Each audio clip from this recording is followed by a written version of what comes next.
Sa iba pang balita, 4 na babaeng pulis na nakipagbarilan sa mga armadong robbers na umatake sa isang jewelry shop sa loob ng isang mall, binigyan ng parangal ng PNP. Yan ang balitang hatid ni Alvin Baltazar. Tumanggap ng parangal mismo kay PNP Chief General Alan Purisima ang 4 na babaeng pulis na buong tapang na nakipagbarilan sa mga suspect na nanloob sa isang jewelry shop sa isang kilalang mall. 2 linggo na ang nakakaraan. Ginawa rin ng kaukulang pagkilala sina PO1 Marcelina Bantiag, PO1 Maricel Rueco, PO1 Delia Lampawin at PO1 Juliet Macababad. Hindi lang ng pamunuan ng pulisya kundi ng mismong management ng mall na nagpahayag ng paghanga sa katapangang ipinamalas ng 4 na babaeng pulis. Pambihirang pagliling mga extraordinary awards para sa mga police women natin dahil talaga mang pwede naman silang magtago sana or pwedeng umiwas but nandun sila, hinarap nila at hinuli nila yung mga hold-uppers. Mga nakita naman natin na yung mga police natin, babae o lalaki, ready silang gagampanan yung trabaho nila. Yun ang sabi nating Chief PNP, Police Director General Alan Lamadrid Purisima, yung serbisyo makatotohanan.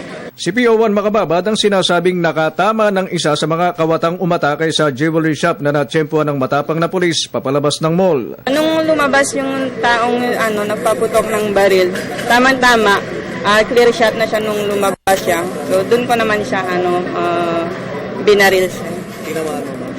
Actually, sir, yung na-discover po sa damit niya, 2 bala po yung naitama sa kanya. Aminado naman ang 4 na tinamaan sila ng kabog sa dibdib gayong ang kanilang sasagupain ng mga pagkakataong iyon ay mga pusakal na masasamang loob. Pero palibas ay dala nila ang imahe ng PNP sa paraang suot nila ang uniforming nagsisilbing mensahe nila sa publiko at gawin ang mandato nilang to serve. Siyempre, naka-uniform ka, ikaw ang una nilang pag nakita ka, ikaw ang kalaban. Yung uniform po, bit-bit po namin, remarkable po sa mga tao na kami po pulis, handang tumulong po sa kanila, sir. Gagawin ulit namin yung ginawa namin kasi tungkulin po namin protektahan ng mga tao. Kinilala din ng SML Management ang ginawang kabayanihan ng 4 na ayon sa kanila, maaaring mas naging malala ang sitwasyon kung hindi rumesponde ang 4 na babaeng pulis.